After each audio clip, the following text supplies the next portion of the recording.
Like करें, share करें, subscribe करें।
सुंदर ते धान उभे विटेवरी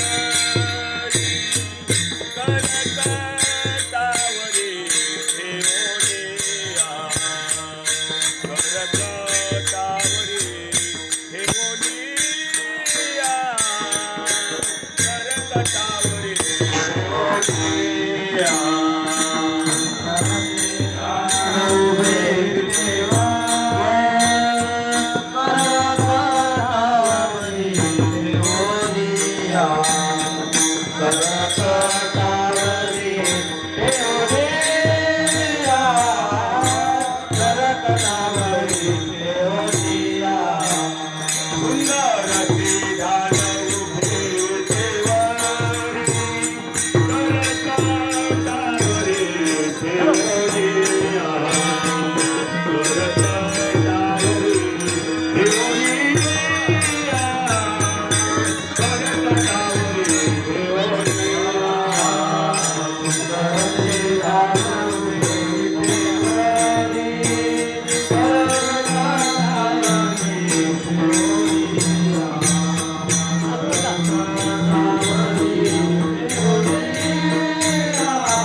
विठ्ठल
उतरती भक्ती अंगाने उतरती भक्ती अंगाने उतरती भक्ती अंगाने उतरती भक्ती अंगाने उतरती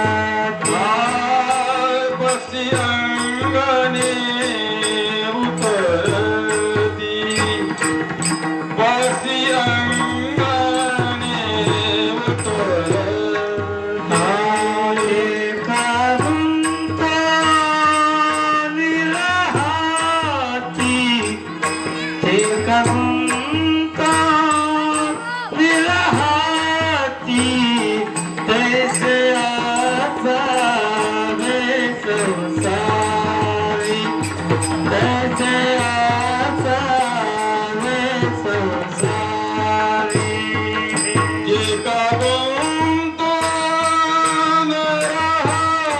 राहती एका गुंतानी राहती तैसे आसावे संसारी तैसे आसावे संसारी आकाशी अंगानी उतरती पक्षी अंगानी उतरती पक्षी अंगाने उतरती पक्षी अंगाने उतरती एका गुंतानी राहती एका गुंतानी राहती तैसे आसावे संसारी तैसे आसावे संसारी एका गुंतानी राहती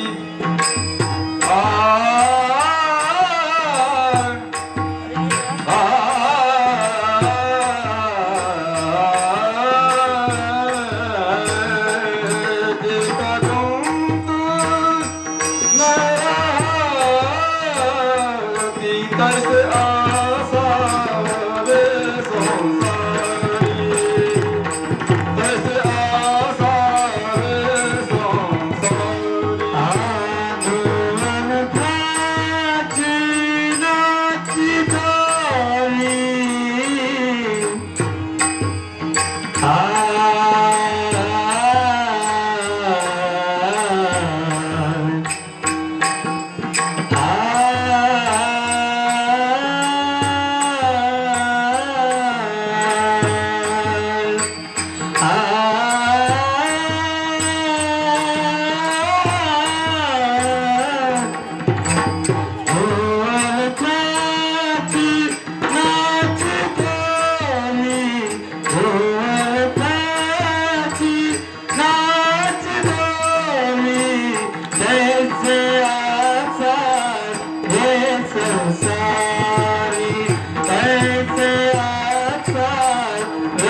संसारी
असावी संसारी जोवरी प्राचीनाची दोरी वस्ती कर वस्ती आला प्रातःकाळी उठून गेला तैसे असावी संसारी जोवरी प्राचीनाची दोरी एका जनार्दनी शरण ऐसे सता भय कवन तैसे असावे संसारी जोवरी प्राचीनाची दोरी समचरण सरोजम सांद्रणीलांबदाभम जगन निहित पाणी मंडना तरुण तुलसीमाला कंदरम कंजनेत्रम सदय धवलहासं विठ्ठलं चिंतयामि वंशी विभूषित करान्नवनीरदाभा पीतांबरधरुण बिंबफलाधरोष्ठात् पूर्णेन्दु सुंदर मुखादरविन्द नेत्रा कृष्णात् परं किमपि तत्त्वमहं न जाने त्रिसंताची या माताच्या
तिकडे मागं तुम्ही बोल नका इथं.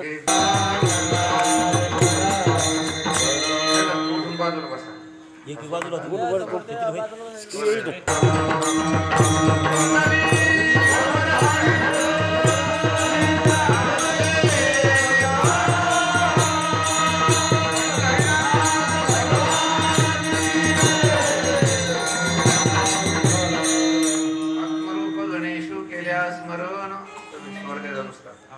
आत्मरूप गणेशू केल्या स्मरण होय सकळ विद्यांचे अधिकरण ते चिजबंधू श्रीचरण श्री गुरुचे ते नमस्कारुने आता पक्षी अंगणी उतरती ते का गुंतुन्या राहती तैसे असावी संसारी दोरी प्राचीनाची दोरी वस्तुस्थली प्राप्त प्रसंगी कीर्तन रूपी सेवेसाठी निवडलेला अभंग हा शांती प्रमाण श्री एकनाथ महाराज यांचा 4 चरणाचा आणि नरद्यात आलेल्या देवाला म्हणजे तुम्हाला आम्हाला संसारामध्ये सुखानं जीवन जगण्याचं जे सूत्र आहे किंबहुना संसारामध्ये कारण दुःख बांधवडी आहे हा संसार सुखाचा विचार नाही पोटे कारण संसार म्हटलं की सुख दुःखरूपच आहे परंतु त्या दुःखरूप संसारामध्ये सुद्धा सुखानं जीवन जगण्याचं जे सूत्र आहे किंबहुना जे वर्म आहे ते वर्म नाथ बाबाने आपल्याला आजच्या अभंगामध्ये सांगितलेलं आहे. नाथ महाराज म्हणतात या संसारामध्ये तुम्ही आता आलातच पण एक काम करा ह्याच्यामध्ये राहत असताना पक्ष्यासारखे राहा.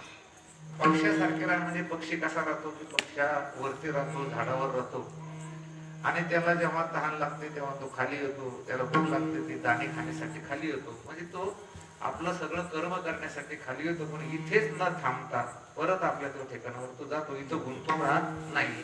तसं महाराज म्हणतात तुम्ही खरंच संसारामध्ये आला तर ठीक आहे काही हरकत नाहीये परंतु इथे आल्यानंतर इथं गुंतू नका या संसारामध्ये गुंतू नका आणि तुमचं जे मूळ स्वरूप आहे तुमचा जो भगवंत आणि त्या भगवंताचा जो हा जो अंश आहे तर तुम्ही तिथे काय वाटते एक रूपा ते का गुंतून या राहते तर महाराज म्हणतात नाही.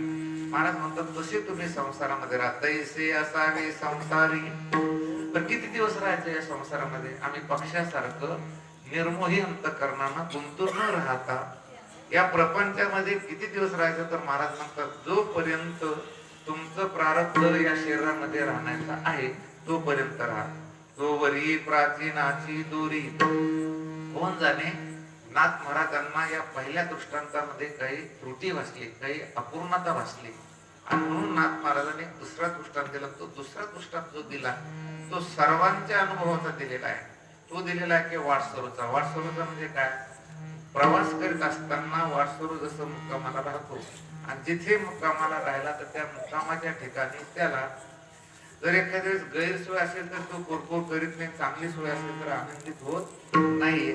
आणि सकाळी उठला की ज्या घरामध्ये तो राहतो त्या घराविषयी कुठल्याही प्रकारचा मोह न ठेवता तो निर्मळ अंतःकरणाने निघून जातो. म्हणून महाराज म्हणतात वस्ती कर वस्ती आला प्रातःकाळी उठवणे गेला. तो सकाळी जसा उठून जातो तसं तुम्ही संसारामध्ये राहा. आणि असं राहत असताना जर त्या देवाचं चिंतन केलं तर महाराज म्हणतात त्याला जगात कुठल्याही प्रकारचं भय राहणार नाही. एका जनार्दनी शरण आईशी असता भय कवना.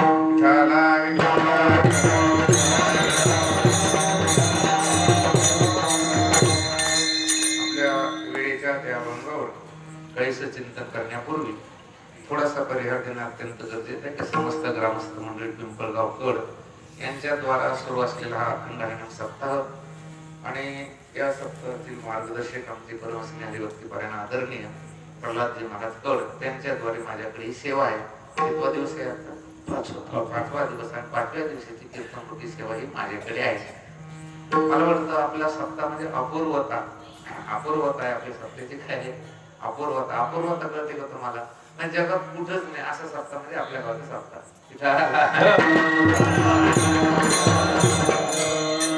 काही गोष्टी कशा असतात सांगतात त्याला अनुपमेय स्वरूपाचे असतात. अनुपमेय स्वरूप म्हणजे काय? त्याला उपमा देता येत नाही.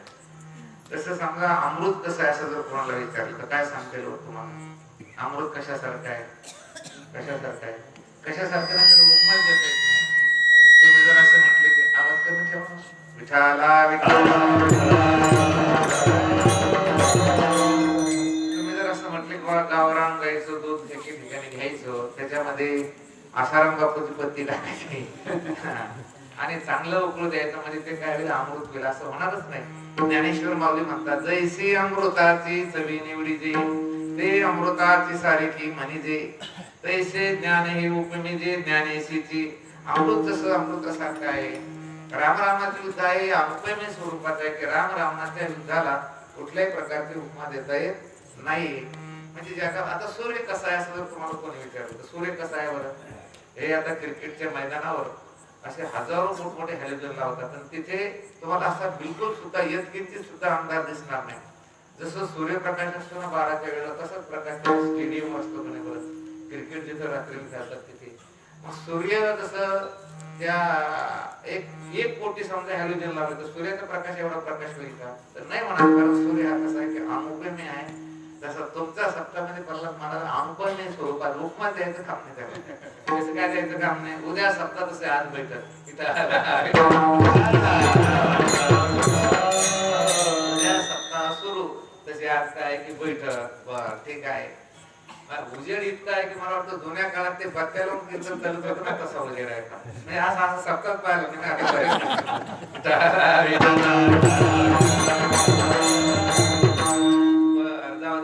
सगळी गोष्ट जाऊ द्या. वेळ म्हणे 9 ते 11. आता खरं तर 9 ते 11 वेळ जुन्या काळामध्ये ठीक होती बरं का. कारण जुन्या काळामध्ये काय काम असायची. तर आम्ही 1-2 जिल्ह्यामध्ये तर खरं 7:30 ते 9:30ची वेळ ठेवली. जास्तीत जास्त या दिवसामध्ये 8 ते 9ची काय पाहिजे? 8 ते 10ची वेळ पाहिजे. 8ला कीर्तन सुरू झालंच पाहिजे.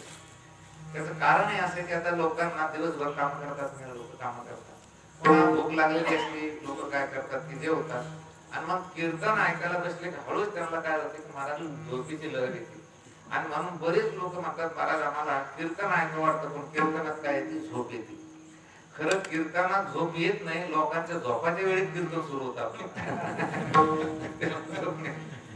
तुम्ही 7 ते 9 जर कीर्तन ठेवलं ना तर इतकी लोक राहतात कीर्तन ऐकायला. चला आपल्या सप्ताहाचं तुम्ही करून राहिले बाकी आहे. महाराजांनी ऐन वेळेवर मला फोन केला.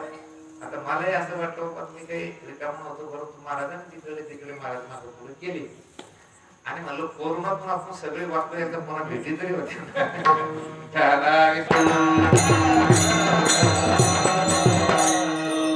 सुरू आहे सप्ताह हे महत्वाचं आहे. कारण आपल्या गावामध्ये मी तर तुम्हाला माहित आहे का की काही काही गावामध्ये खूप मोठे कार्यक्रम होतात, मंडप खूप असतात, स्पीकर चांगला असतो, सर्व त्या ठिकाणी महाराज लांबूनच बोलायला लोक असतात, गायक वादक आपले. तर आता मी रामकृष्ण हरी म्हटल्यावर आपोआप त्या आवाज येतो, सगळ्यांचा स्वरातच येतो.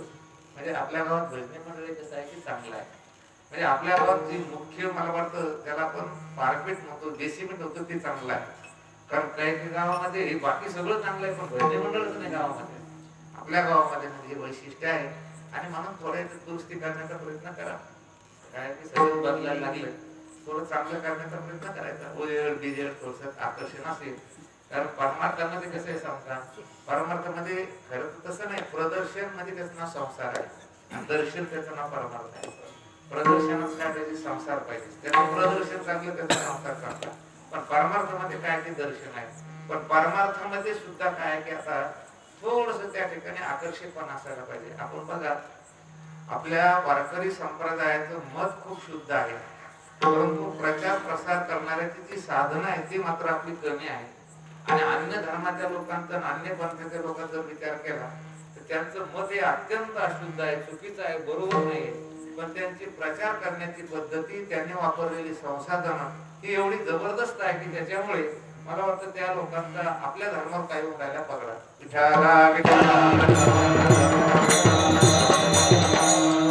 मला तर वाटतं आता व्हॉट्सअप साधन आहे तुमच्या गावात, व्हॉट्सअपवरच मला टाकला की नाही वाटत सप्ताह टाकला पण नाही टाकला म्हणजे बाबा किती दुर्दैवी, किती दरिद्रीपणा आहे सांगा बरं. आता एवढं दारिद्र्य असतं का?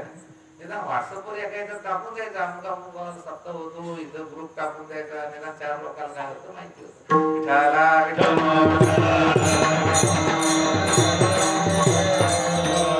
निदान बाबा तरी फेसबुक लाईव्ह करू राहिले, बाकी समजायचं.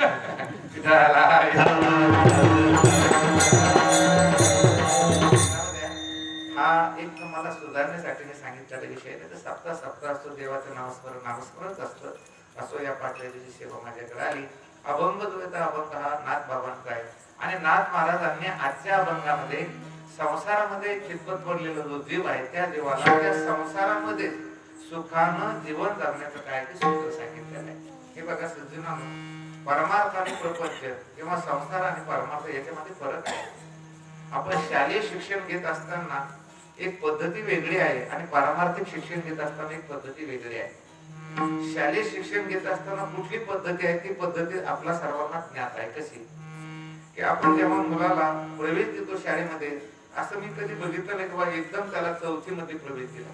कधी दिला जातो 4थी मध्ये प्रवेश नाही, 7वी मध्ये प्रवेश दिला जातो का नाही, त्याला आपण ऍडमिशन म्हणतो. ते हे ऍडमिशन एकदम कधी 6वी 7वी 10वी याच्यामध्ये नाही. अगोदर अंगणवाडी, नंतर बालवाडी, नंतर पहिली, नंतर दुसरी, म्हणजे हळूहळू खालून वर असं शिक्षण घेत घेत जायचं. ते जे शिक्षण आहे त्याला कोणतं शिक्षण म्हणायचं, व्यावहारिक शिक्षण. आणि परमार्थामध्ये तसं नाही महाराज.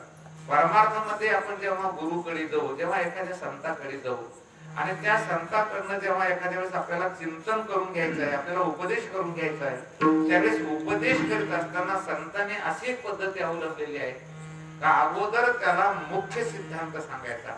कारण वेदाचा, शास्त्राचा आणि संत वाङ्मयाचा जो मुख्य सिद्धांत आहे तो अगोदर त्याला सांगायचा. तो नाही कळाला, तो नाही पटला तर मग खाली यायचं, पुन्हा तेही नाही पटलं तर पुन्हा खाली खाली यायचं.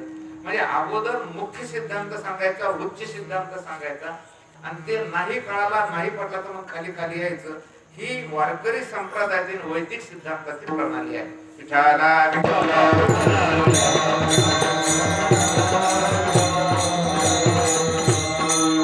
आपल्या वेदांत शास्त्राचा किंबहुना आपल्या वेदाचा, सर्व सिद्धांताचा, साधू संतांचा मुख्य सिद्धांत कोणता आहे असं जर चिंतन केलं तर महाराज म्हणतात, जगावघा देव मुख्य उपदेशाचे ठेव. महाराज म्हणतात हे जग नसून संपूर्ण काय आहे की देव आहे, ही मुख्य उपदेशाची ठेव म्हणजे गाभा आहे. म्हणजे काय की त्या ठिकाणी महाराज मला वाटतं की ती हे वतनदारी आहे. कोणती वतनदारी आहे? उपदेश करताना कोणता उपदेश करायला पाहिजे? पहिला जग अवघा देव, म्हणजे जग हे देव आहे. तुम्ही म्हटले तरी आहे, नाही म्हटलं तरी आहे. मग आता देव आहे असं नुसतं सांगून जमतंय का? नाही. संतांना विचारलं महाराज तुम्ही जगत देव आहे खरं आहे का? महाराज म्हणतात खरं नाही. ऐसा ज्यांचा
ऐसा ज्यांचा अनुभव विश्वदेव सत्यत्वे.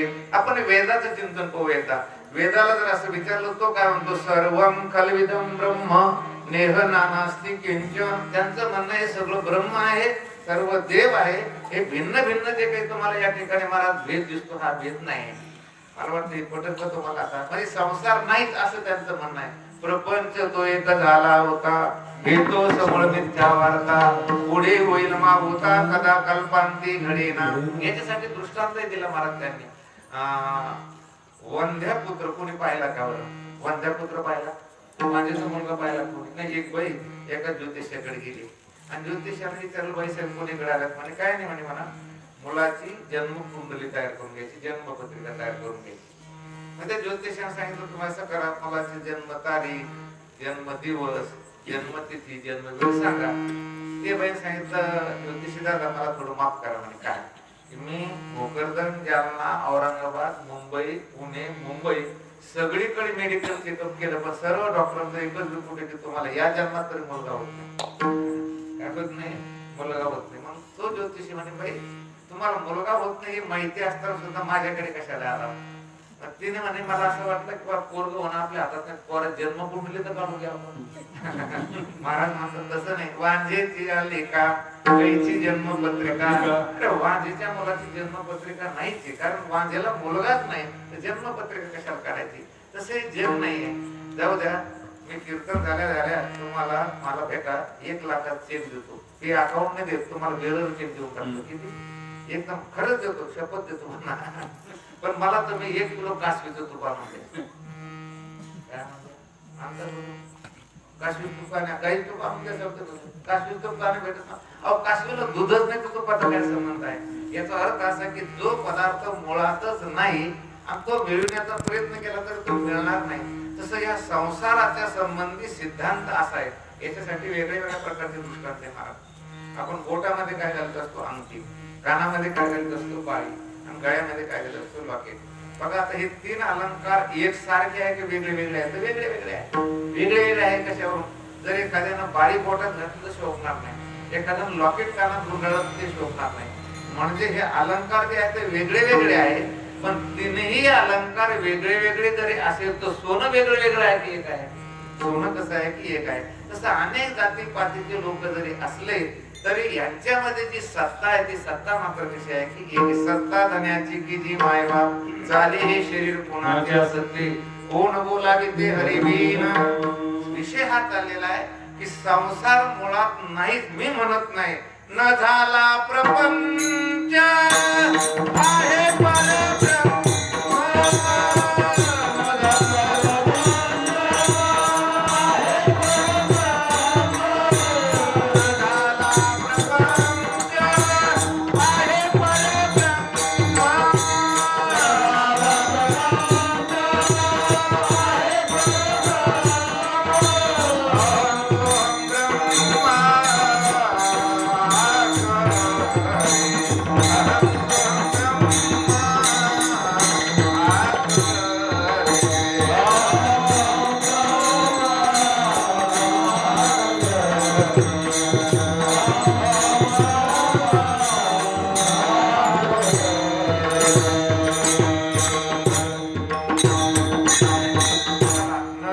प्रपंच म्हणजे संसार नाही, हा पहिला मुद्दा आहे. आता हे तुम्हाला पटल का बरं? खरं सांगा. तुम्ही आता गोष्टी बाहेर पुरायला तर महाराजांना बोलवलं संसार नाही तुम्हाला कळणारच नाही. कारण लोक म्हणते संसार नाही म्हणत दिसून राहिला ना. जसं बाबुलवा नाही तो दिसतो का? नाही. वंद्यापुत्र नाही तर तो दिसतो का? आणि मग संसार तर आपल्याला काय होतो? दिसतो. मग याची काय संगती लावायची? त्याच्यासाठी शास्त्राने आणि संतांनी दुसरा उपाय काढला. रज्जू सर्पाकार वासिले जगदंबर. मला वाटतं संसार नाही हा मुख्य सिद्धांत आहे. संसार दिसतो पण तो खोटा आहे हा मध्यम सिद्धांत आहे. आणि नाही काही केलं तरी निदान माणसाला हा संसार नाशिवंत आहे, अनित्य आहे हे तरी कळायला पाहिजे. अनित्य याचा अर्थ काय आहे? अनित्य आहे म्हणजे हा क्षणाक्षणाला नाश पावून राहिलेला आहे. नाशिवंत देह जाणार सकळ आयुष्य खातो काळ सावधान. हा संसार अनित्य आहे. आपण इथे कीर्तनाला घेऊन बसलो, आता आपलं आयुष्य तेवढंच राहिलं का कमी झालं? बरं कमी झालेलं आहे. म्हणजे हा कसा आहे की अनित्य आहे. नदीचं जर पाणी वाहत असेल ना, तर आपण त्या पाण्यामध्ये हात बुडवला नसे ओंडून पाणी घेतलं आणि परत गेल्यानंतर तेच पाणी एक पाणी दुसरं आहे, तर पाणी जरी ते दिसत असलं तर पाणी मात्र कसं आहे ते दुसरं आहे. तसं या संसाराचं अनित्यत्व कळावं. अनित्यत्व कळावं म्हणजे काय सांगू का तुम्हाला एवढं तरी कळावं पाहिजे की हा संसार कसा आहे की अनित्य. कसा आजानेला पणजानेला भाव मसना गेला रे, देखत देखत नातो पणतो तो येतैसा झाला रे. बघा महाराज, या कोरोनाच्या काळामध्ये चांगली माणसं गेली, लहान माणसं गेली, मोठी माणसं गेली, तरणी माणसं गेली. मग अनित्य आहे का नित्य आहे संसार आहे? तर कसा आहे? अनित्य. आणि हे तरी कळायला पाहिजे. आणि हे नाही जरी कळालं, काही लोक म्हणू लागले महाराज तुम्ही अवघड सांगितलंय, आम्हाला कळणारच नाही आणि संसार काही आम्हाला सुटणार नाही. याच्यासाठी कारण आम्हाला संसारामध्ये रुची वाटते तो सुटणार नाही. संसाराच्या विषयी वैराग्य कधी तयार होत सांगतो तुम्हाला. कधी तयार होतं? या संसारामध्ये माझी हानी आहे, मृत्यू आहे हे कळल्यानंतर संसारात माणसाला त्या ठिकाणी रमणार नाही. एकाला मुलगा होत नव्हता पहा, आणि मग त्याने बरेच देवधर्म केले, डॉक्टरचे ट्रीटमेंट वगैरे घेतल्या, आणि मग त्याला कोणीतरी सांगितलं गड्या की एखाद्या वैद्याकडे जा म्हणे. त्या वैद्याकडे गेलं पाहिजे आणि त्या वैद्यानं असं अवघड कोड सांगितलं त्याला, बोलतच अवघड कोड, आणि तुला मुलगा होईल का? परंतु तुला 1-2-3 मोठं कठीण निर्णय घ्यावा लागतो म्हणे. काय म्हणे? अक्षय तृतीयेला तो पितर बोलतो कोणतरी गावाला म्हणे, पितर बोलत असतील ना अक्षय तृतीयेला पितराचे पाय बोलतात, आणि पितर भावकीतला असतो का पाहुणा असतो? बस इकडे घालले पितर भावकीतलाच बोलतोय का पाहुणा असतो? पाहुणा असतो. पाहुणा पाहिजे नात्यातला पाहिजे ना. पाहुणा असलं नात्यातलं नसेल काय कामाचं? म्हणजे नातेवाईक पाहुणा असेल त्याला काय करतो आपण? पितर म्हणून वडिलांच्या ठिकाणी काय करतो? पूजन करतो. त्या वैद्याने सांगितलं तू एक काम कर की ते पितर आहे ना, पितर तर इथून पुढे एक वेगळा कार्यक्रम. अक्षय तृतीयेच्या दिवशी गावातले 4-5 माणसं आणि त्या पितराला सकाळीच बोलवायचं, त्याला स्नान घालायचं उठवलं, त्याला नवे कपडे घ्यायचे आणि त्या पितराला तो विष मिश्रित अन्न देऊन त्याला मारायचं. असे 3 पितर 3 वर्ष मेले. तुला बरोबर अवघड गोष्ट झाली. आता ते नेहमीच पितर होतं गावातलं पाहुणा. या दिवशी त्यानं फोन केला म्हणजे माऊली जरा लवकर या. सकाळी म्हणजे कसं करावं नाही, यंदा आपल्याला चांगली अक्षय तृतीया साजरी करायची, 2 वर्ष कोरोना होता ते जमलं नाही म्हणे. त्याला वाटलं बिचाऱ्याला काय माहिती आपलं काय नसली त्या ठिकाणी.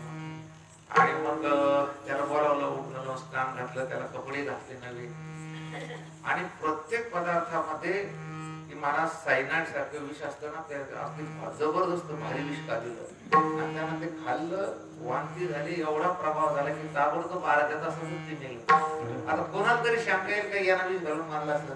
गाव चांगलं होतं महाराज, पार्टी मोठी होती, त्याने दाबून धरून काय केलं की लगेच ताबडतोब त्याचा अंत्यविधी करून टाकला. कोरोनात कशी लोक जाळे तसं दाबून त्याचा विधी करून टाकला.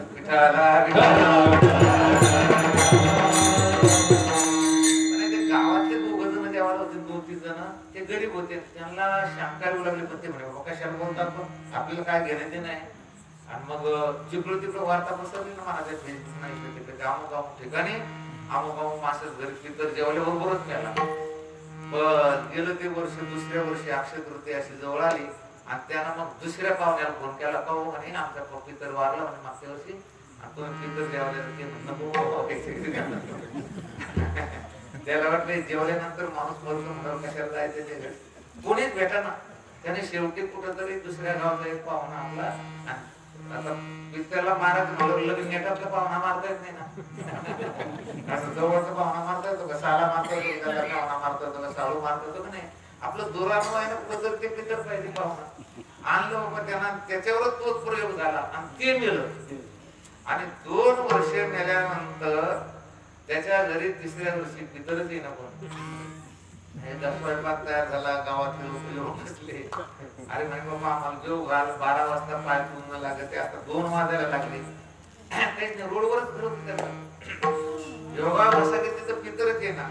पण काय झालं की कुठंतरी शेतकरी संघटनेनं चक्काजाम आंदोलन केलं होतं आणि एक माणूस प्रवास करायला निघाला होता कुठं रिक्षाना कुठे आणि त्या साबळे बरात आला पण तिथे काही महाराज त्याला ते गाडीचे रिक्षा काही पुढे घे ना ते पायीच निघलं जायचं त्याला इकडून कुठेतरी भोकर झाला वगैरे का पुढे समजा बुलढाण्याला आणि ते निघलं पायी भूक लागलेली दुपारचं महाराज 2 वाजलेले पोटाला अन्नाचा कण नाही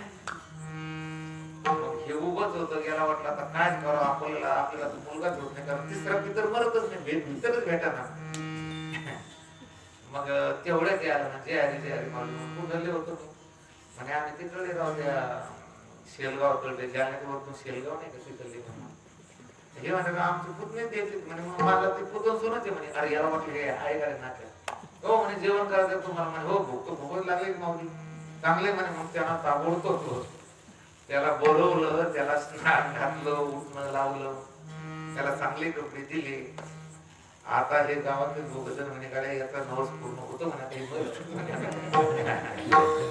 आणि मग त्यालाही वाटलं बा एवढी कसं काय सोय काय म्हणे आमचा पितर येईन म्हणे आणि त्याच्यामुळे तुम्ही पितर आहे चांगलं झालं म्हणे आमचं भाग्य अशी जेवायला बसले महाराज आता काय झालं गावरान तो पाडायचं हे कुठे चिकट होते घर मालक ते तूप ठेवलं होतं त्याच्यामध्ये कशात त्याच्या अलमारीमध्ये त्या अलमारीच्या याच्याकडे होते त्या बायको म्हणावलं म्हणे इकडे म्हणे तूप काढायचं लोक बाहेर आहे म्हणे आणि उठलं तिकडे गेलं गावातले एक माणूस बसेल होते कुठले तुम्ही मी शेलगावात आहे तिकडे आणि याला शेती काही एखादी हप्ते बिप्ते भरले का तुम्ही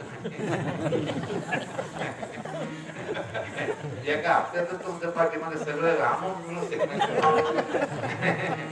हे कसं काय म्हणे अरे मूर्खा तुम्ही नाक आले म्हणे करा प्रत्येक पदार्थात विष काढलेलं तुम्ही आता जेवण केले तुम्ही मारणार नाही पण नाही हिरवं झालं पाहिजे तो पाणीपर्यंत याला कळाला हा जोच उठला पळी लागला वळाला लागल्यानंतर हा म्हणतो पितर माझं 2 घास तरी खा मी कपडे घेते तुम्हाला दक्षिणा देतो त्याने सांगितलं तू कपड्याचे पैसे घे दक्षिणा घे काय लागलं तर घे वापस पण मला तुझ्या घरचं एक सुद्धा घास अन्न नको ज्ञानेश्वर माऊली यासाठी दृष्टांत जे विषय रांधलेली रस सोय जय जेवणारा ठाऊ होय तै तो ताटाची सांडोनी जाय जया परी तैसी संसाराया समजता जाणी जे जय अनित्यता तै वैराग्य दौडिता पाठी लागे त्या माणसाने एवढी मोठी त्या ठिकाणी केलेली व्यवस्था नाकारून तो का पळू लागला त्याला त्या अन्नाविषयी वैराग्य का निर्माण झालं त्याला माहित होतं की या भोजनामध्ये माझा मृत्यू आहे तसं संसारामध्ये माझी हानी आहे हे जोपर्यंत कळत नाही तोपर्यंत तुम्हाला संसाराविषयी वैराग्य होणार नाही विठाला विठाला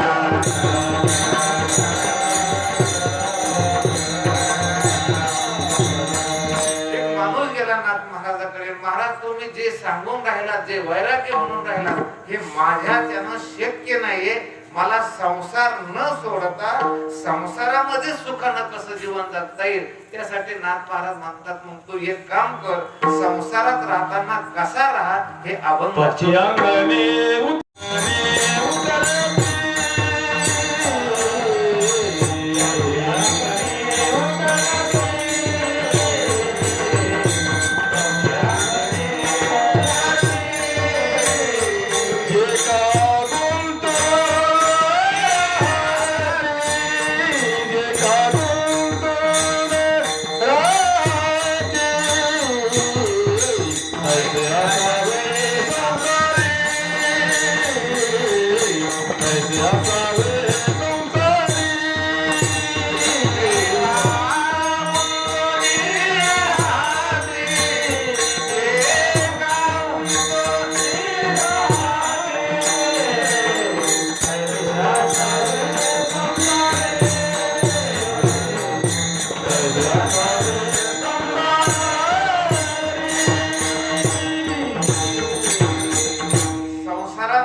ह्याच्यासाठी नाथ महाराजांनी जो दृष्टांत दिला तो कोणता दिला पक्षाचा दिला पक्षी अंगणे उतरती ते का गुंतवण्या राहते कल्पना करा साधू संतांचं वाङ्मय जर आपण शोधलं चांगलं तपासलं चांगला अभ्यास जर केला तर त्याच्यामध्ये एक गोष्ट आपल्याला प्रामुख्याने आढळते की त्यांनी कधीही उपमा देताना दृष्टांत देताना बाष्प दृष्टांत दिले नाही खराब दृष्टांत दिले नाही. आता कीर्तनकाराचे महाराज तुम्ही युट्यूबला कीर्तन पहा की त्याच्यापेक्षा तमाशाचे मला वाटतं दृष्टांत बरे आहे. ते खालच्या दर्जाचे काय उरले दृष्टांत उपमा देताना दृष्टांत देताना ती साजेशी असायला पाहिजे. एक फार वर्षापूर्वी मी विदर्भामध्ये एका गावाला सप्ताह होता, मोठा सप्ताह होता आणि त्यावेळेस आता नवीनच होतो आणि मी ज्ञानेश्वरीचं व्यासपीठ नेतृत्व करतो. जवळजवळ 450 लोक पारायणाला बसले होते आणि मग व्यवहार असा झाला की विधानसभेची निवडणूक लागली होती आणि मग जे आमदार होते ते पहिल्यांदाच आमदार झाले होते आणि परत दुसऱ्यांदा त्यांनी त्यांच्या पक्षात तिकीट घेऊन ते उमेदवार म्हणून त्या उभे राहिले आणि मग प्रचाराची धुमाळी सुरू असताना त्यांचा कार्यकर्त्यांचा अपमानित झाला आणि त्या लोकांना काही नाही महाराज, त्याला महाराज नको, त्याला काय फक्त लोक पाहिजे, फक्त लोक पाहिजे.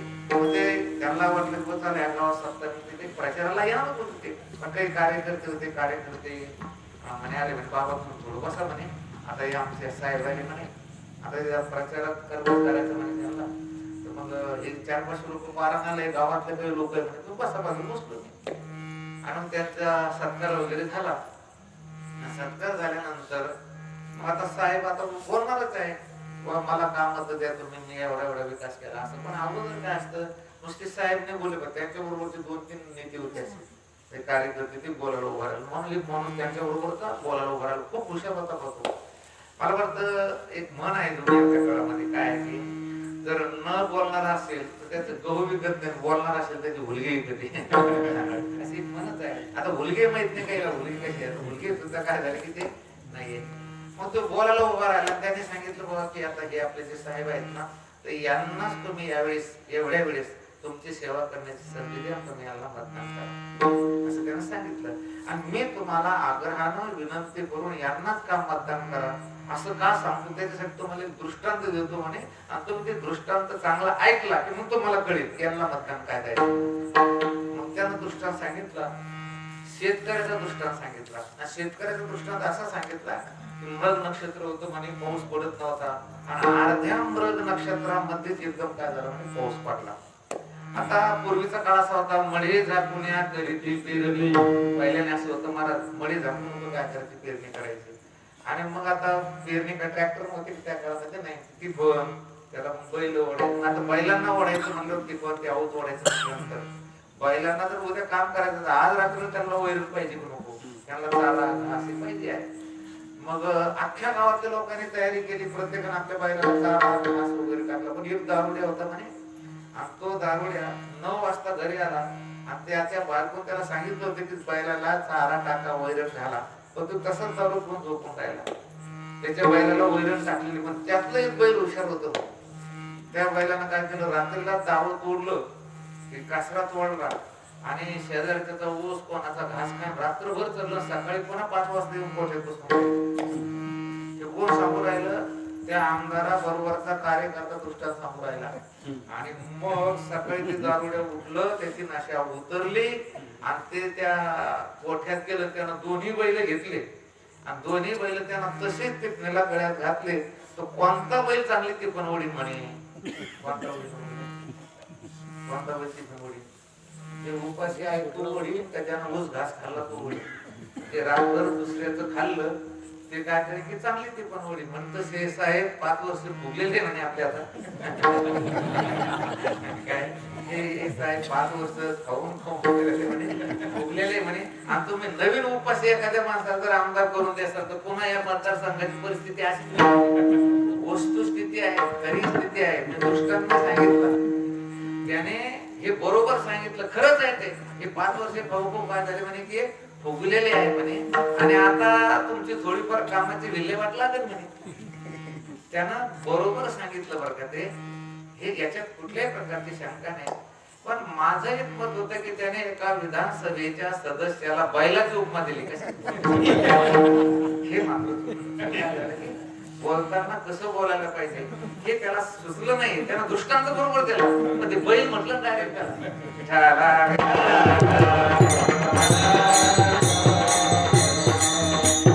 ही गोष्ट तर फार जुनी झाली. ही गोष्ट काय झाली, फार जुनी झाली. मी 30 वर्षाच्या अगोदरची घडलेली घटना सांगतो. आताच्या काळात घडलेली घटना आहे, मी नावं घेणार नाही बाबा, कोण मी काय घेतो नाही कोणाला काही दुःख व्हायचा वगैरे. पण आपलेच मंदिर एक दिवस काय म्हटलं ते माहिती आहे तुम्हाला? माहिती आहे कोणाला? माहिती आहे आपले याच्या मला वाटतं एक 2-1 महिन्याच्या राहुल गांधी सांडबैल म्हणे. काम करतात तर ते काम करीत नाही म्हणून त्याला सांडबैल म्हणतो म्हणजे. पण त्याला सांडबैल म्हटले काम करीत नाही म्हणून सांडबैल, आणि हे काम करीत नाही म्हणून काम करणार बैल होतं ना. आलं का तुमच्या ध्यानात?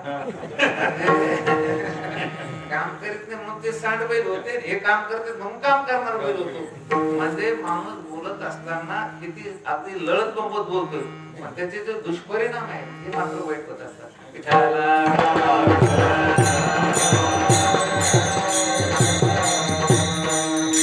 नाथ महाराजांनी जीवाला, नरद्यामध्ये आलेल्या जीवाला जो दृष्टांत दिला तो कशाचा दिलेला आहे? द्वाराचा नाही, बैलाचा नाही, पक्षाचा दिलेला आहे. आणि पक्षाचा दृष्टांत का दिला त्याची 4 कारण तुम्हाला सांगतो.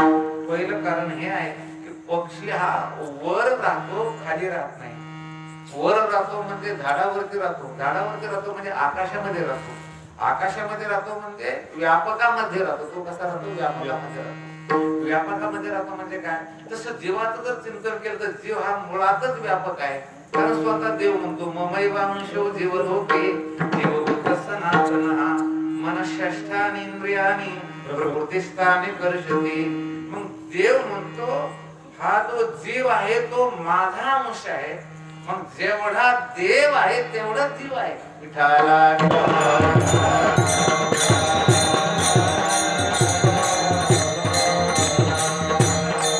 देव केवढा आहे असं जर चिंतन केलं तर देव खूप मोठा आहे महाराज. देश काल वस्तू वेद मावळला,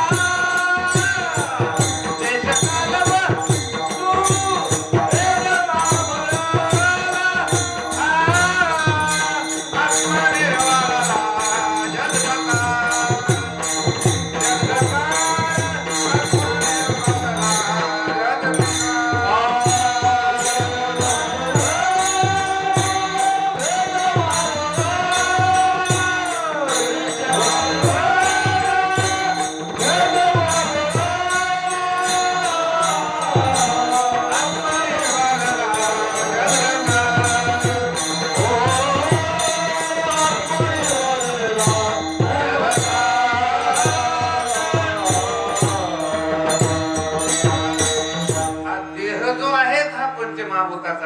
पण या देहामध्ये जो जीव आहे तो कोणाचा अंश आहे? देवाचा अंश आहे. म्हणून देव उंच आहे, मोठा आहे. देव पाहो देव पाहो उंच काय उभी राहो.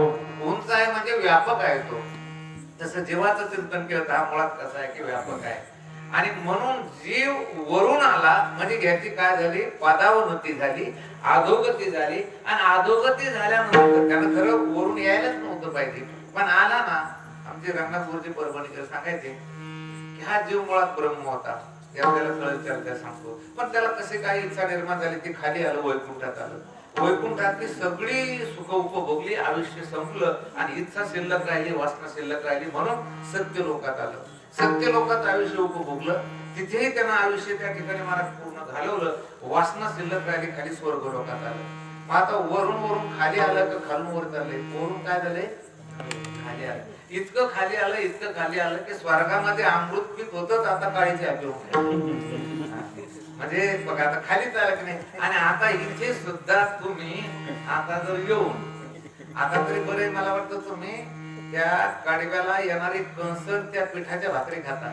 पण जर आता तुम्ही कोणा इथे जर वासना आवडली नाही, इच्छा आवडली नाही, तर कडबा खावा लागल. काय खावा लागल? कडबा खावा लागत नाही. कडबा खाल्ल्यानंतर जे मल तयार होतं, कंती ते न करा कोणी गाढव करा. आणि म्हणून एक नियम आहे महाराज, ज्याचा उगम, ज्याचा जन्म जिथून होत असतो तिथे गेल्याशिवाय त्याला स्थिरता कधी मिळत नाही. कल्पना करा की गोदावरी गंगेचा उगम कुठून झालेला आहे? तर ब्रह्मगिरी पर्वतावरनं झालेला आहे. ब्रह्मगिरी पर्वतावर गंगाद्वार आहे आणि तिथं थेंब थेंब थेंब असं पाणी पडतं महाराज. कुशीवर्तामध्ये आल्यानंतर त्याचा प्रवाह थोडा मोठा होतो. नाशिक मध्ये आल्यावर आणखीन मोठा होतो. आणि नाशिकच्या पुढे निघाल्यावर तो धो प्रवाह सुरू होतो महाराज. मग ती गंगा मोठी मोठी होत चालते. आणि म्हणून त्या गंगेला अडवण्यासाठी ठिकठिकाणी मोठमोठे बांध घातले. आता पैठणचा नाथसागर म्हणजे मोठा काय की प्रकल्प आहे. गंगा अडविली नाही तिथे, अडविली. मग अडविली तर पूर्ण थांबली तर त्याच्यातून पुढे गेली, ती त्याच्यातून पुढे गेली, पुढे गेली महाराज. मग ती ज्ञानाच्या रूपाने गेली, ते सागराच्या रूपाने गेली. 4-5 धरणं त्या गोदावरीवर झाली, परंतु तिथं ती मात्र अडविल्या गेली नाही. त्याच्यातून पुढे पुढे पाणी जातं आणि नुसतं पुढे पुढे नाही. आणि ते पाणी स्थिर कधी होतं बरं? समुद्रात गेल्यानंतर काय होतं? ते स्थिर होतं. मधामध्ये तिला किती जरी अडवलं तरी ते पाणी न थांबता त्या पाटाच्या द्वारे, सांडव्याच्या द्वारे पुढे पुढे जातं. पण ती गंगा स्थिर कधी होती, पाणी स्थिर कधी होतं? तर समुद्रात गेल्यावर काय होतं? ते स्थिर होतं. का होतं बरं स्थिर समुद्रात गेल्यावर? याचं उत्तर आहे तुम्हाला माहिती नाही? माहिती तुम्हाला शिकले पण माहिती नाही ना, इकडे ध्यान द्यायला गेलं नाही ना. कारण त्या गंगेच्या पाण्याचा जन्मच सागरातून झालेला आहे. कारण सागराच्या पाण्याचं बाष्पीभवन झालं, त्याचे ढग तयार झाले आणि ते ढग ब्रह्मगिरी पर्वतावर लागले आणि तिथे मला पाणी काय झालं की यायला सुरुवात झाली. क्षरला सागर गंगा ओ घेणे, आपणची खेळे आपणा माझे. तसं जीवाचा जन्म हा त्या देवाच्या स्वरूपातून झालेला आहे आणि म्हणून त्याने तिथे जायला पाहिजे. तुका म्हणे ठाया जाय आपुल्या आलिया. महाराज म्हणतात पक्षी हा वरून खाली जसा येतो तसा जीव वरून खाली आला, पण पक्षी वरून खाली होतो पुन्हा वर जातो आणि तो इथेच गुंतला. कुठे गुंतला? या संसारामध्ये. विठाला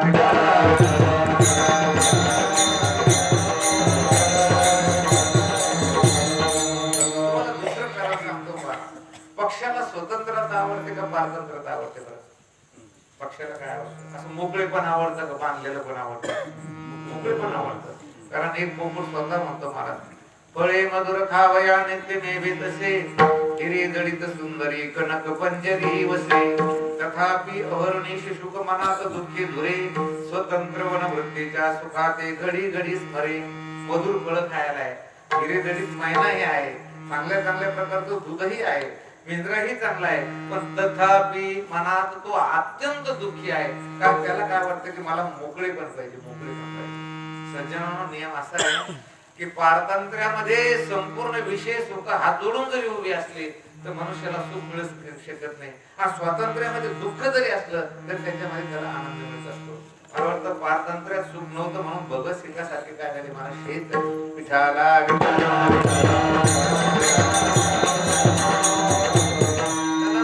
तुम्हाला तुमच्या घरी सध्या जसं राहायला त्याच्यापेक्षा 10 पटीनं राहायला जागा देतो. तुम्हाला जसं खायला त्याच्यापेक्षा 10 पटीनं चांगले पदार्थ खायला देतो. तुम्हाला घरी जेवढा मोबाईल त्याच्यापेक्षा भारी मोबाईल देतो. तुम्ही जालन्याच्या जेलात राहता का? जेलात जेलमध्ये तिथे मंत्री लोक अटक केले तर ते कुठे राहिले जेलात, त्यांची सोय आहे तिथे. पण शेवटी कुठे आहे ते पारतंत्र्यामध्ये आहे. म्हणून पारतंत्र्यामध्ये काही नाही सुख नाही. तुम्ही आता जालन्याला भोकरदनला जा आणि भोकरदनला काही गाडी एवढे भारी मारा, 25 लाखाची 35 लाखाची गाडी. खेड्यातल्या माणसाला हात लावला तरी सुद्धा ते लोक ड्रायव्हर लोक आपल्याला वसकत जाते, गाडी हात लावू नको म्हणते, गाडी बळण म्हणते. म्हणजे इतकी भारी गाडी एक त्यांची, पण आपल्या गरीबाला हात सुद्धा लावू देत नाही त्या गाड्याला. आणि एवढ्या मोठ्या टॉप गाडीमध्ये, भारी गाडीमध्ये त्यांचे कुत्रे बसले पहा. आपण माणसं असून आपल्याला हात लावू देत. त्या गाडीमध्ये त्यांचे काय असतात? कुत्रे, पांढरे कुत्रे, निळे कुत्रे, काळे कुत्रे. सकाळी गाडी घेऊन येते, त्या नाक्यावर उभी करते आणि त्यांना चालावं लागतं. कुत्र्याला सुद्धा चालावं लागतं. कुत्र्याच्या गळ्यात साखळी आणि यांच्या हातात साखळी. हे पळतात कुत्रे पळतात सारखी. पण कुत्र्यात नुसतं कुजू केलं गेलं ताबडतोब त्याला ब्रेड, त्याला बिस्किट, त्याला दूध, तहान लागली बिस्लेरीचे पाणी. आपल्याला आरोचं पाणी नाही घरी व्हायला, त्या कुत्र्याला कोणतं पाणी? मला बिस्लेरीचं पाणी. किती सोय आहे बरं त्याची, भयंकर सोय आहे, भयंकर सोय आहे. आणि पण त्या कुत्र्याला जर असं 4-5 दिवस मोकळं हिंडायचं असतं, हिंडायचं नाही, मोकळं हिंडताच येत नाही त्याला. त्याला तितक्याच जाग्यात त्या गाडीत त्याच्या बरोबर त्याच्या घरी. आणि आपल्या पिंपळगावकडे बिगर पाळलेले कुत्रे पाहतो सतत घर मागते बिचारे, खाल्ले पिले आपले आंब्या खाली झोपले, कोणी हार म्हणत नाही, कोणी उठ म्हणत नाही. म्हणजे त्यांना स्वातंत्र्याचा काय आनंद घेतो? तो मुक्त असा आनंद घेतो. आपल्या जिल्हा पोलीस अधीक्षक यांच्या कार्यालयामध्ये आजही 5-7 कुत्रे मारत. तर एक पोलीस इन्स्पेक्टरच्या निगराणी खाली ते कुत्रे आहे.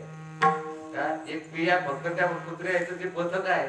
त्याच्यावरच ध्यान धरलं आहे. त्यांना मला दररोज त्यांची चेकअप केलं जाते, त्यांचे टेस्ट केले जाते, त्याला काय. पण त्याला मोकळं हिंडता येतं का? नाही. कारण ते वैभव आहे पण ते पारतंत्र्यात आहे. तसं जीवाला पारतंत्र्य आवडतं का स्वातंत्र्य आवडतं? बरं, स्वातंत्र्य आवडतं मला. मुक्तता आवडती, बंधन आवडत नाही. मग मुक्त व्हायचं का? मुक्त आहेच. मुक्त होता बरे बरे झाला बद्ध घेऊन या छंद माझे माझे. आणि तिसरं कारण सांगतो, त्या पक्षाला 2 पंख असतात पहा, आणि त्या 2 पंखांना तो काय होतं कसा उडतो. एक पंख जर तुटलं त्याला उडता येत नाही. तसं जीव जेव्हा व्यवहार करतो ना, तर व्यवहार करीत असताना त्याला 2 पंख आहेत. पहिलं पंख आहे प्रारब्धाचं, दुसरं पंख आहे प्रयत्नाचं. आता समाजामध्ये 2 प्रकारचा प्रवाह आहे. एक प्रवाह म्हणतो की प्रयत्ने वाळूचे कण रगडीता तेलही गळे. मला तर वाटतं त्याला विचारा तेलाचे कारखाने कशाला काढले, काही म्हणतात आपल्या वेड्यासारखे. प्रयत्न केल्यानंतर वाळूचं तेल निघेल, प्रयत्न केल्यानंतर माणूस श्रीमंत होणार म्हणजे होणारच, असा त्यांचा सिद्धांत आहे. एक वर्ग असा आहे, तो म्हणतो बाबा जे जे असेल प्रारब्धी ते ते कर्म न चुके कधी. आणि एक बसला नशिबावर आणि एक करायला लागला प्रयत्न. मग प्रयत्न खरा आहे की प्रारब्ध खरा आहे? आमच्या साधू संतांना दोन्हीला सुद्धा त्या ठिकाणी मला सांगड घालून दिलेली. पूर्व सुकृताचा म्हणजे प्रारब्ध आणि पूर्ण अभ्यासाचा म्हणजे प्रयत्न. भाग्याचे निभडसे उद्यमाचे निमिषे समृद्धी दाता पैसे घर रे. मोटरसायकल चालवत होतो तुम्ही सगळे, आणि ज्या गाड्याला गिअर वगैरे असतात ना, त्या गाड्याचं बघा तुम्ही, कोणती गाडी असू द्या, गाडी सुरू केली आणि सुरू केल्यानंतर 1 लिटर वाढलं सोडलं की ते मशीन जे फिरवतं ते पुढच्या चाकाला फिरवतं, मागच्या वर मोटरसायकलच्या कोणत्या चाकाला फिरवते? मागच्या चाकाला फिरवतात. आणि मागचं चाक फिरलं, पुढच्या चाकाच्या मनात नसतं त्याला फिरावं लागेल. तसं प्रारब्ध हे तुमचं मागचं चाक आहे. कोणतं चाक आहे? मागचं चाक आहे. आणि प्रयत्न हे कोणतं चाक आहे? पुढचं चाक आहे. मग मागचं चाक महत्वाचं आहे का पुढचं चाक महत्वाचं आहे? दोन्ही महत्वाचे. समजा मागचं चाक फिरलं आणि पुढचं चाक एखाद्या दगडावर गेलं, मग कसं काय? पुढचं चाक सुद्धा हिशोबानं बरोबर माणसं चुकवीत, गाड्या चुकवीत असं लागत. नाही तर चोरा होऊन जातं, चाकाचा चोरा होतो, माणसाचा चोरा होतो. विषय कोणता झाला की प्रयत्नही तेवढाच आहे आणि प्रारब्धही सुद्धा तेवढा महत्वाचा आहे. विठ्ठला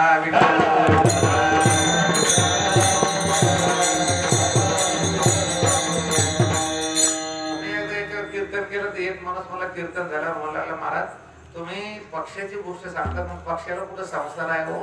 पक्षाला संसार आहे का नाही ना? आम्हाला घर बांधायला लागते, आम्हाला पुन्हा पाणी पाहिजे, आम्हाला ते लाईट घ्यावं लागते.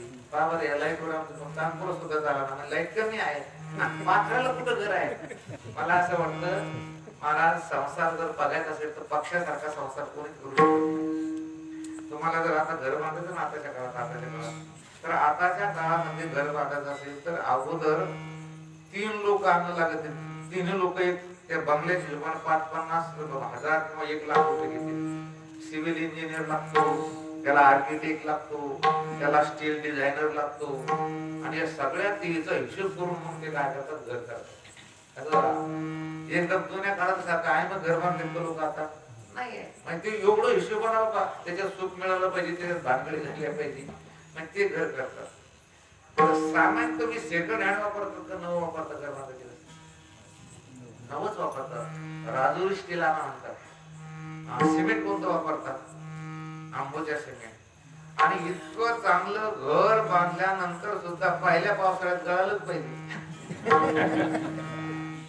एवढं भारी केलं पहिल्या पावसाळ्यात गळतं. आणि ती सुगरण नावाची चिमणी महाराज नसतं गवताचे ते माझी पानं आणतात, ती पानं आणून खोपा तयार करते. काय तयार करते? खोपा. आणि इतका सुंदर खोपा तयार करते. आपले घर असे की गल्लीना माणूस चालला तर किचन मध्ये काय चाललं दिसतंय. ते खोपा असा बनवते, खालून वर जायचं आणि मग एका बाजूला कुठं तरी असं तिथं बसायचं. काय ठिकाण आता तुम्ही मला वाटतं घर बांधायला सुरुवात केली की पहिले एक मोठ्या त्या भुका आणतात काड्या, आणि त्या काड्या आणून काय करतात? समोर असं त्या जो आपण हे असतो ना पुढचा हात, तिथं काय करतात? त्या काड्याला होते. कशासाठी काड्याला त्याच्यात बंगई काय बंगई आणि हे बंगई बसण्याच्या वयात झाले तर पोरं याला पोट्यात काढून तिथे पोरं सुना त्याच्यात बसतात. यांना बंगई कशासाठी बांधली याच्यासाठी, तर याला मात्र बघायचं काय नाही नाही. आणि ती चिमणी अशा ठिकाणी घर बनवती त्याला धोका द्यायचं काम नाही. वाऱ्याची छोटीशी झुळूक आली की आपोआप काय मिळतो. किती सुंदर संसार करते, फार सुंदर संसार करते. तुमच्या माहितीसाठी मला एक माहिती सांगतो. जेव्हा त्या चिमणीने अंडे उबायला घातले असतात तेव्हा त्या अंड्यातनं पिलं बाहेर येईपर्यंत एक महिनाभर त्या घरामध्ये रात्रीला उजेडाची सुद्धा व्यवस्था राहते. माहिती म्हणजे उजेड आकडे टाकून घेतला का काही कोटेशन वगैरे भरलं, आकडे टाकले नाही, कोटेशन भरलं नाही. तिने काय केलं माहितीये का की संध्याकाळ झाली की ते एखाद्या नालीत का चिपळ घेतली तिथं नेऊन ठेवती आणि आगे आणतील त्याचं मुंडकं खोसून देते. त्याला रात्रभर काय उडता येत नाही. त्याचे ते पाठीमागचा भाग येतो डिंपूल डिंपूल असं किती किती इतकी बुद्धिवान चिमणी. मला वाटतं तुम्ही काही संसार करू शकत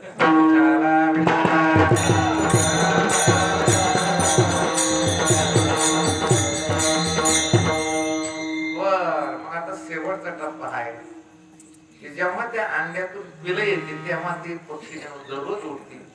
प्रभाते पक्षिणी चारिया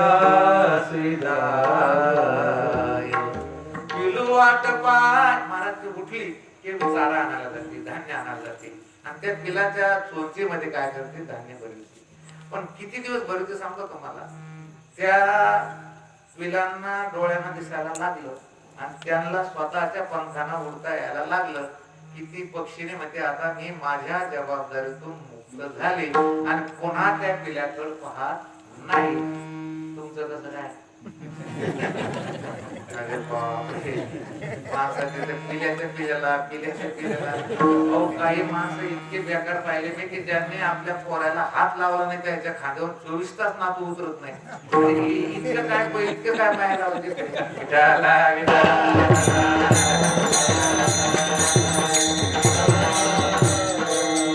खोटं नाही बोलत मी, खरंय. आज्ञा मला तुमच्या पोराला हात नाही लावला ते पोरग तुम्हाला थापडा मारून राहील नातू तरी ते नाही म्हणते बाबा ते माझ्याशिवाय राहतच नाही. त्या मोठ्या हुशार आहे तुमच्या मागे लावून दिली का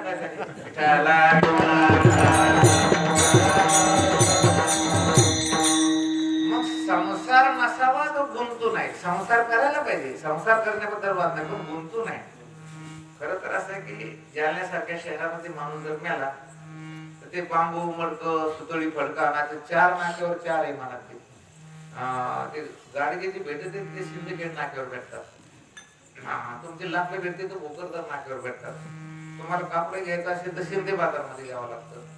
आणि मग एखाद्या गरीबाच्या घरचं कोणी जर मिळत तर रिक्षा करा, त्या गवऱ्या आणा, लाकडं आणा, गाडगं आणा, ते सुतळे आणा. मग जवळजवळ 1-1.5 तास त्याच्यात जातो. आणि मग एका सुशिक्षित बेकार माणसानं ही समस्या ध्यानात घेतली आणि त्यानं अगदी बस स्टँड जवळ एक मोठं दुकान टाकलं मला. आणि त्या दुकानामध्ये पूर्ण मोतीचं सामान, पूर्ण. तिथं गेलं की समजा की टेम्पो घेऊन गेलं की ते पूर्ण सामान तुम्हाला भेटेल. हळद भेटेल, कुंकू भेटेल, काय तुम्हाला जे लागलं ते तिथं काय जे लागतं ते उदबत्त्या वगैरे सगळं. चांगलं झालं पॉईंट जाय बरं ते.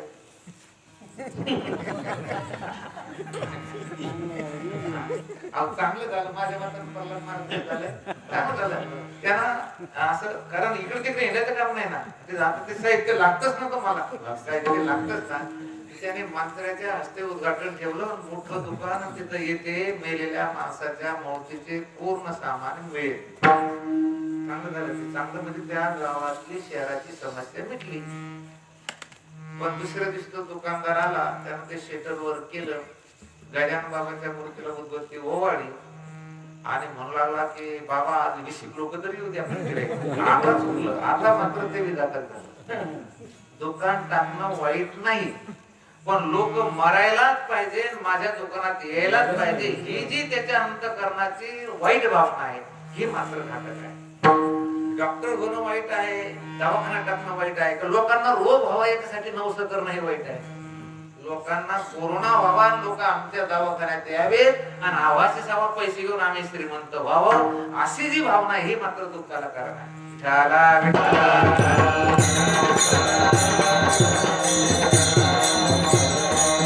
महाराज म्हणतात संसार कधी दुःख देतच नाहीये.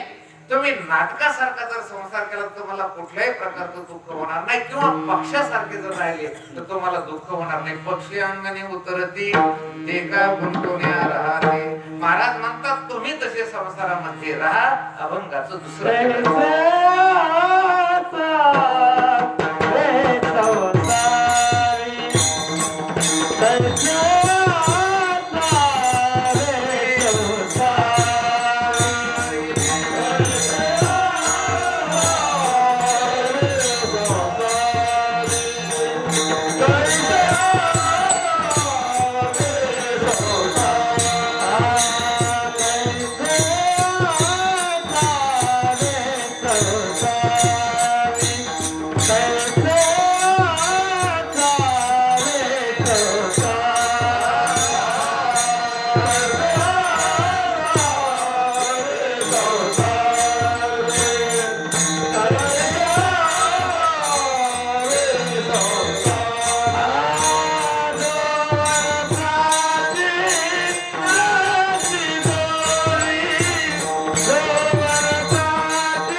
संसारी कैसे असावे संसारी. पक्षी अंगणे उतरती ते का गुंतवण्या राहते. मला वाटतं पक्षी अंगणामध्ये उतरतो, पाणी पितो, सगळं करतो, पण गुंतून राहत नाही. तसं तुम्ही संसारामध्ये आलात ना तर गुंतू नका. एक काम करा, हरिचिंतन करा, नामस्मरण करा. आपण लग्न घेऊन जाता, तुम्ही वरात घेऊन जाता आणि लग्न उतरण्यासाठी एक घर देतात लोक तिथे, आणि त्या घराला काय म्हणतात, गामोसा. त्याला गामोसा म्हणतात. गामोसा तिला उतरायला तर मग एक 4-5 तास पूर्वीच्या काळामध्ये नाही म्हटलं तरी एक मुक्काम तिथे राहायचं, पण आताच्या काळामध्ये 4-5 तास तिथे वरात सगळं राहतं. त्या वरमाया माय मावल्या तिथे राहतात आणि मग लग्न वगैरे लागतं दुपारी म्हणा, रात्रीला म्हणा. आणि मग नवरी घेऊन जेव्हा ते वरात त्या जानू शेतून निघते, जानू शेतून निघल्यानंतर हे सगळ्या बाया ढसा ढसा रडायचे का हे घर सोडून चाललो आपण, घर सोडून चाललो राहतात. त्या घरामध्ये राहतात, पण या घराचा माझा काहीच संबंध नाही. हे आम्हाला एक 4-5 तासापुरतं राहण्यासाठी दिलेलं होतं आणि त्याच्यात काही मोह गुंतलेला का त्यांनी नाही. तिथली पंखे वापरतात, तिथलं संडास बाथरूम वापरतात, तिथले सगळे टेबल वगैरे वापरतात, पण निघताना कधी दुःख होतं का त्यांना? कधीच दुःख होत नाही. म्हणून महाराज म्हणतात ते तिथं गुंतत नाही. पण इतकंही करून सुद्धा कल्पना करा, तुम्हाला काही माहिती आहे की नाही, माणसाला काय माहिती आहे की आमच्या माता बहिणी जास्त माहिती आहे. ते जानवासा सोडायला तिथं काहीतरी करतात. मला काय काय करतात? फाडाफडी जाऊ द्या, मला वाटतं दिवा वगैरे लावून ठेवतात, पोळी ठेवतात, काही घरामध्ये चोळीचा खण ठेवतात. आता मला वाटतं चोळीचा खण ठेवणं, दिवा लावणं हे याचं काही काम नाही. पण हे कशासाठी सांगा, या घरानं 4-5 घंटे आम्हाला सगळ्याला सांभाळलं आणि त्याच्या ऋणातून उत्तीर्ण होण्यासाठी म्हणून तिथं दिवा, तिथं चपाती, तिथं नैवेद्य, तिथं चोळीचा खण ठेवून त्या घराच्या ऋणातून उत्तीर्ण होणे निघतात. आणि एवढं आपल्याला प्रपंचामध्ये कळतं. आणि या शरीरामध्ये हा जीव जवळजवळ 60-70 वर्ष राहतोय, तर याच्या ऋणातून उत्तीर्ण होण्यासाठी काय केलं? याच्या ऋणातून उत्तीर्ण होण्यासाठी एकच काम आहे, देवे दिला देवजना घुमटा, दोहा झाला पाटा पातिकेचा, दिली इंद्रिय हात पाय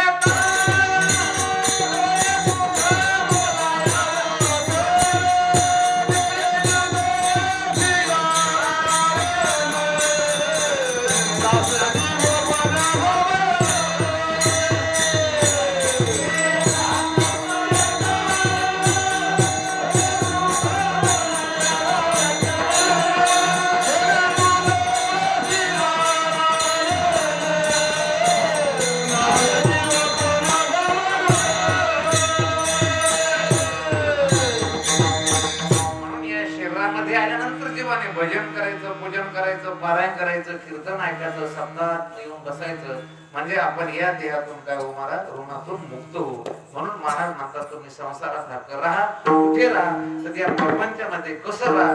पक्षी अंगणी उतरती ते का गुंतवणे राहते. हे बघा, आपण थोडा अभ्यास केला संत वाङ्मयाचा किंवा शास्त्राचा जर अभ्यास केला तर एक सिद्धांत समजावून सांगण्यासाठी 1, 2, 3, 4 जर दृष्टांत दिले तर त्यांना कीर्तनाचा वेळ कसा तर निभून न्यायचा होता याच्यासाठी नाही दिली. तुम्हाला कितीतरी मी अशा वागा सांगेन, कितीतरी स्थळ सांगेल असेल की ज्याच्यामध्ये सिद्धांत सांगायचा एक आणि दृष्टांत दिले 3-3, 4-4. आपल्या सर्वांच्या परिचयाचे आपण सांगतो की चुकोबराया. याच्यासाठी महाराज म्हणतात, कन्या सासुराशी जाई मागे परतोनी पाये तैसे झाले माझ्या देवा तेव्हा भेटसी तेव्हा. मुलगी प्रथमतः सासर घरी जाताना तिची जी घालमेल होती, तिची जी जीवाची अवस्था होती, ती सारखी रडती. आणि पूर्वीच्या काळामध्ये गाडीमध्ये जर ती बसली तर गाडीमध्ये पुढे तोंड करून बसत नव्हती मुलगी, कोणी मागे परतोनी पाये सारखं ती मागं मागं पाहिजे. महाराज काय गाव होता जुना महाराज, मुलगी त्या वाट्या लावा लागल्यावर अख्खं गाव रडायचं महाराज, पूर्ण गाव. आणि ती मुलगी सारखी रडायची जोपर्यंत त्या तिच्या घरी जात नाही तोपर्यंत मागे परतोनी पाये. तुकोबारे म्हणतात, देवा तू मला भेटावा. तर त्या मुलीची जशी अवस्था झाली तशी माझी स्थिती झालेली आहे. पण महाराजांना या दृष्टांतामध्ये काहीतरी त्रुटी वाटली, काही अपूर्वता वाटली महाराज. आता तर तो 450 वर्ष अगोदरचा काळ आहे बरं का.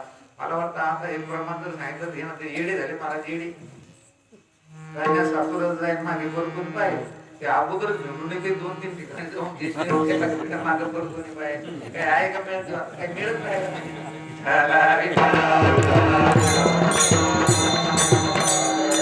पण आता त्या काळातील वातावरण गृहीत धरून सांगतो आपण. त्या काळात वातावरण कसं होतं की इतकी रडायची. पण मग ती मुलगी पुन्हा हळद फेडल्यानंतर घरी यायची. मग माहेर घरी आल्यानंतर पुन्हा येते जर 5-7 दिवस जायची. मग पहिल्या दिवशी जितकी रडली तितकी दुसऱ्या वेळेस रडत नव्हती. दुसऱ्या वेळेस जेवढी रडायची तेवढी तिसऱ्या वेळेस रडत नव्हती.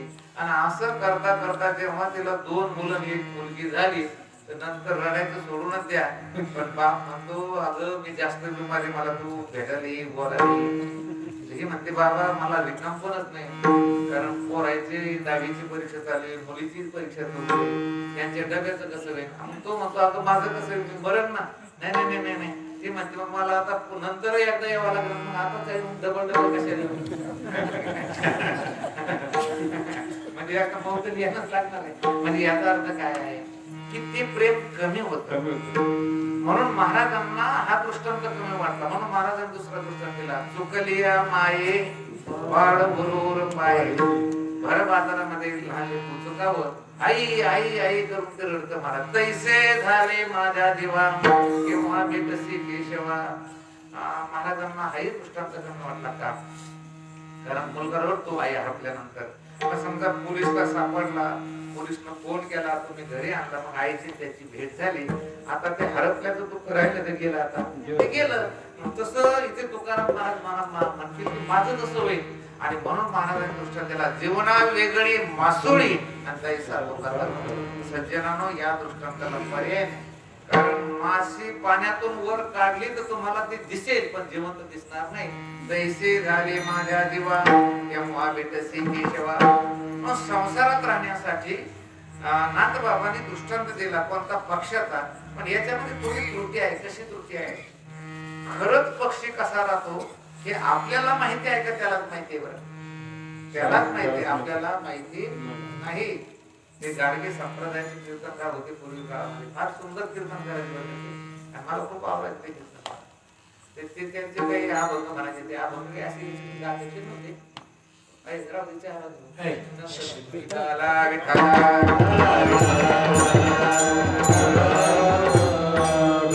पाण्यातला मासा जो घेतो काही त्याच्या वंशात म्हणजे हा जो दृष्टांत आहे हा लोकांच्या परिचयाचा नाही. म्हणून सर्वांच्या परिचयाचा दृष्टांत नाथ महाराजांनी अभंगाच्या 3ऱ्या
सरू.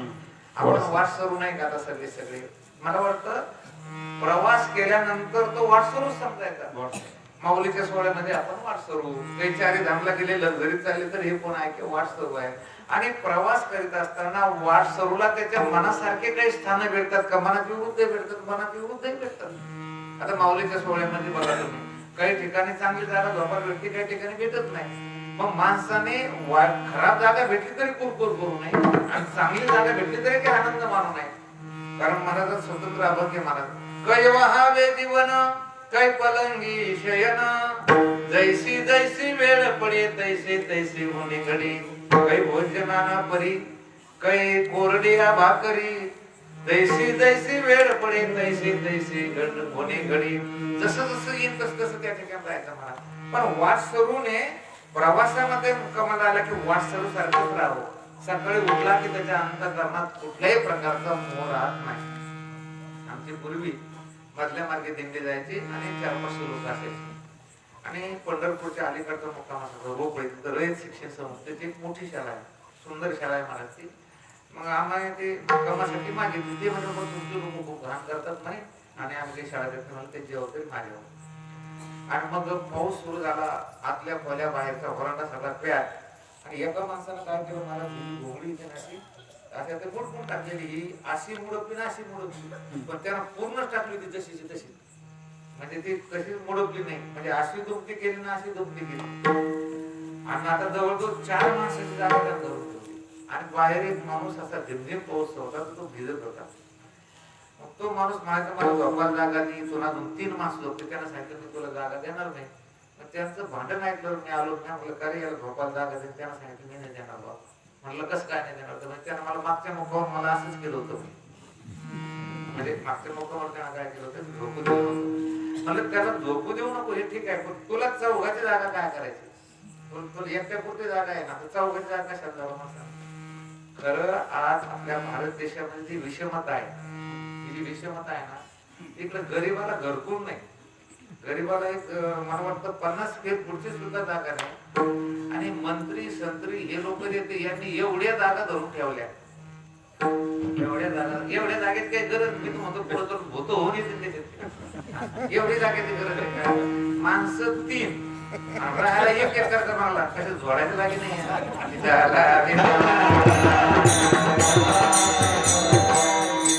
अरे गरीबाला पत्र नाही राहायला साधी, गरीबाला साधी घरं नाही.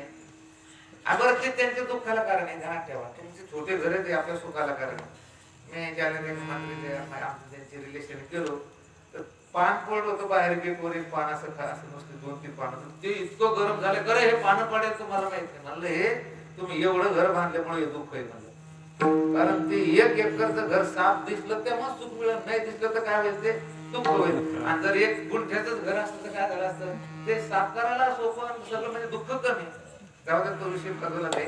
हा माणूस जो आहे ना, यानं ती जागा धरून ठेवली पाहिजे. अरे मी म्हटलं झोपू दे, मागच्या वेळेस भावना झाली असेल तर हो दे, पण झोपू दे की त्यानं सांगितलं झोपू देणार नाही. आता हे प्रवासी होते का नाही, तिथे वाटसर होते का नाही. आता मागच्या मुक्कावर या माणसाला त्यानं ताण दिला होता, आता त्याला हातात देऊन राहिला. आता वाटसरू सारखे वापरू राहिले का मालकासारखे. मग ते ऐकतात. मी त्या शिपायाला बोलवलं, म्हटलं या दोघाला इथून ते गुंडाळून यांना इथून 3 किलोमीटर महादेवाचं मंदिर तिथं झोपायला पाहतो पावसात रात्री 10 वाजता. ते आलो शिपाई गुंडाळा तुमची आणि काल तुम्ही भांडून राहिले म्हणे 1 तासात.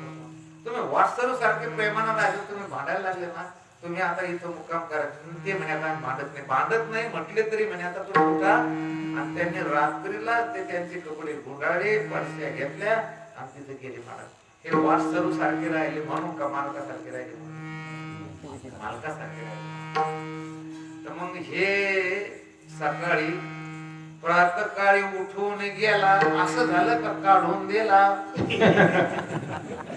प्रातःकाळी उठून नाही गेले, हे काढून दिले. मला तर वाटतं खरं या प्रमाणामध्ये असा बदल आपल्याला करता येत नाही, पण करायला पाहिजे. वस्ती कर मस्ती आला आणून मारून काढून दिला.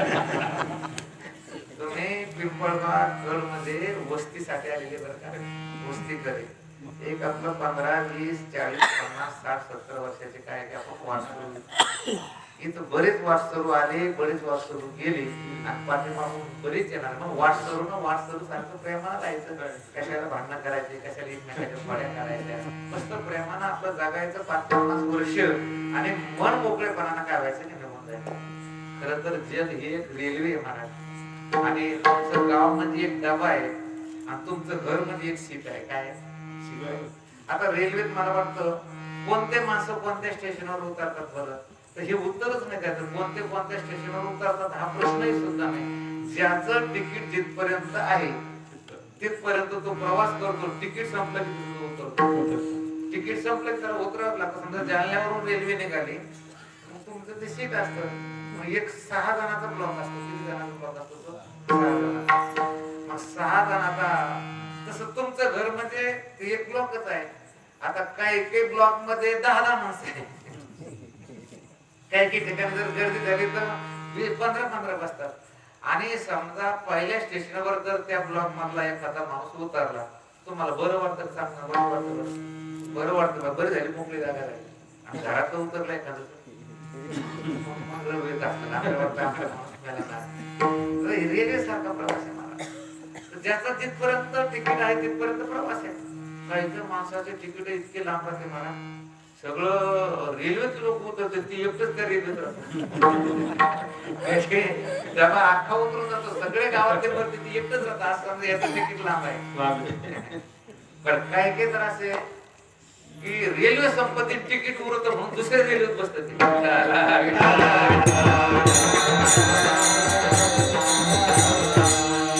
विनोदाचा भाग सोडून द्या, पण तुम्ही प्रवासासारखे राहा महाराज.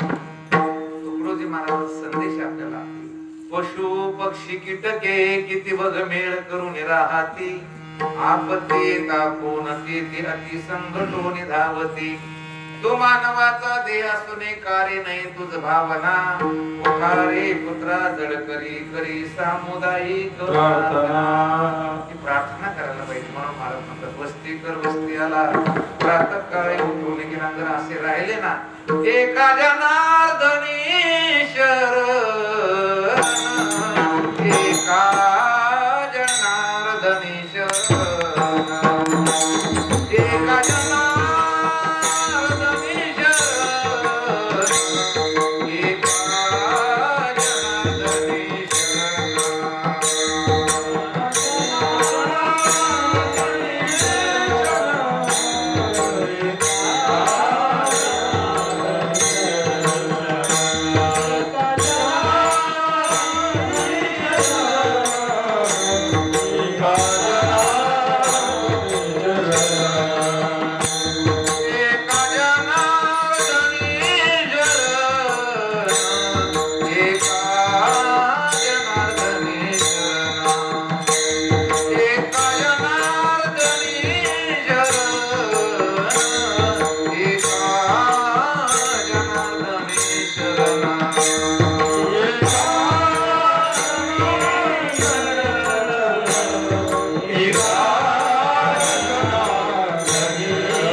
करता भय कवन तैसे असावे संसारी जोवरी प्राचीनाची तुम्ही नाथबाबा म्हणतात मी माझ्या गुरुला शरण आहे आणि तुम्ही जर पक्षासारखे आणि वाळसरू सारखे जर या संसारामध्ये राहिला तर मला कुठल्याही प्रकारचं भय राहणार नाही. भयच राहणार नाही. त्याचं कारण आहे की मनुष्य जेव्हा महाराज निर्मय अंतःकरणाला राहतो त्याकडे देहाला काळ म्हणजे देहाला काळ खाल्ला काय देहाला त्याला काही भय राहते. मरण माझे मरून गेले मद केले अमर कुठल्याही प्रकारची भीती राहते. झाला प्रेत रूप शरीराचा भाव लक्षेला ठाव स्मशानीचा.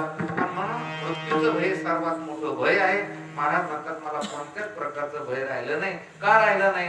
मी पक्षासारखा त्या वाटसारखा राहिला आणि तुम्ही सुद्धा या संसारात राहताना कसं राहायचं? फक्त आपलं कर्तव्य म्हणून आपण करायचं. ज्ञानेश्वर महाराज फार सुंदर बोललेले महाराज जैसी बहुरूपियाची राहू राणी स्त्री पुरुष भाऊ नाही म्हणे परी लोक संपादने तैसीच करीते. हे जे लोक येतात ना बहुरूपी लोक ते पोलीस होऊन येते इन्स्पेक्टर म्हणून येते माणसं सुरुवातीला घाबरून जाते महाराज. पण महाराज त्यांच्या काही राहत नाही. तसं तुम्ही याच्या नाटकासारखं राहा तुम्हाला कुठल्या प्रकारचं भय राहणार नाही. ज्ञानेश्वर